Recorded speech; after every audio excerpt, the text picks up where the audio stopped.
Hey there, Grumpy Old Fart here. Be sure to check me out over on Rumble. There you'll find all of my stuff from YouTube, plus my political and social commentary and weekly current events, which YouTube frowns on. Links to my Rumble channel, as well as my other YouTube channels, and links to let you order my books are in the description of this video. If you enjoy my content, please like, subscribe, share, and comment. I welcome your comments, even if you disagree with me. Now, on with the video. Hey there, Grumpy Old Fart here. I'm doing an advanced Dungeons & Dragons advice video on Mother Nature. As a dungeon master, it's your job to create maps. Maps of the area, maps of the continent, maps of the nations, maps of the cities, maps of the islands, maps of the dungeons. There's a lot of maps in advanced Dungeons & Dragons. It would behoove you to learn a little bit about the various types of terrain, weather, distance and scale, etc. Basic cartography. One book I can never ever recommend enough is the Advanced Dungeons & Dragons Wilderness Survival Guide. In that book is a wealth of information on a wide range of topics, all of which will help you design your world. As a matter of fact, on page 103 is a section titled Starting from Scratch. And that's literally what it is, world building.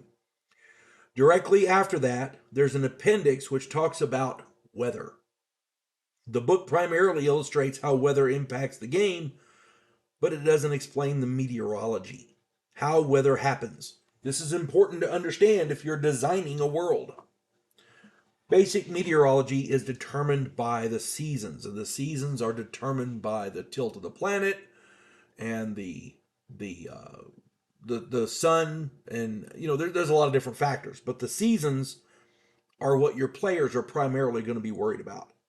Mountaintops are cold in the winter, and they're cold all the time pretty much, but in the winter, that's where the snow collects. When the snow melts, the water runs downhill, creating streams, rivers, and lakes. That usually happens in spring. The summer heats up the land.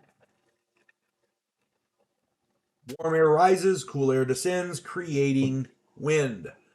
You have wind. You have two areas, Area A and Area B. Area A is warm, the air heats up and rises, leaving a void. The air from nearby Area B rushes in to fill said void, creating wind. The rising warm air brings the humidity up into the sky, creating clouds. When the water cools, it creates rain. When autumn comes, that rain becomes snow because it's cold.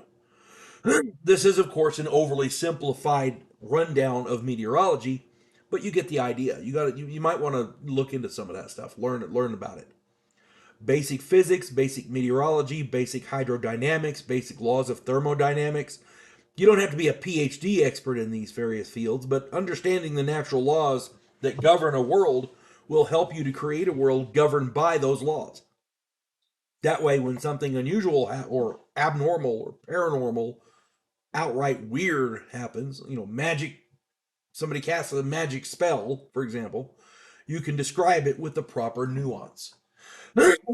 If the natural laws apply in your world, it makes the magic and anomalous events that much more pronounced. Now, monsters and magic are cool, but one of the things that many dungeon masters overlook is bad weather.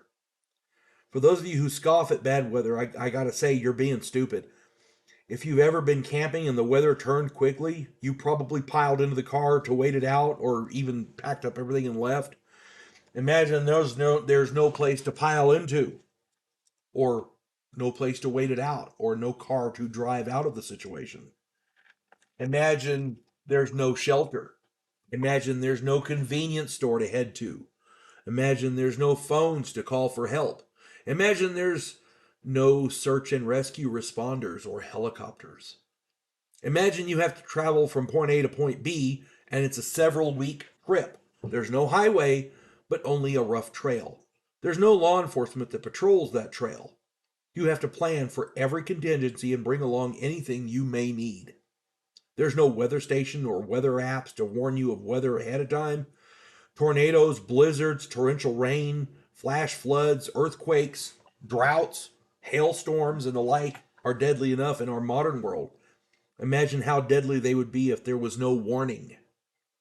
Wildfires are common in nature as well. Lightning can start a fire, and next thing you know, you're running through the trees trying to escape a fire. And then, of course, there's the normal animals and predators, because that's part of nature as well.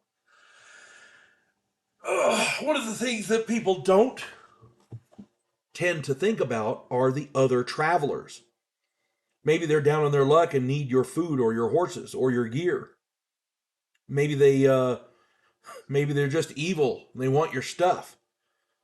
Maybe they ran into bad weather, lost their stuff. Who knows? And that's just the normal stuff. I didn't talk about the monsters, which roam most advanced Dungeons and Dragons worlds. Any way you want to look at it, Mother Nature's a bitch, and she's a merciless bitch to boot.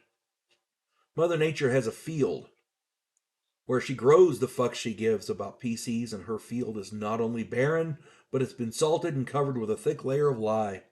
Mother Nature don't give no fucks. She don't give no fucks at all. Play her accordingly.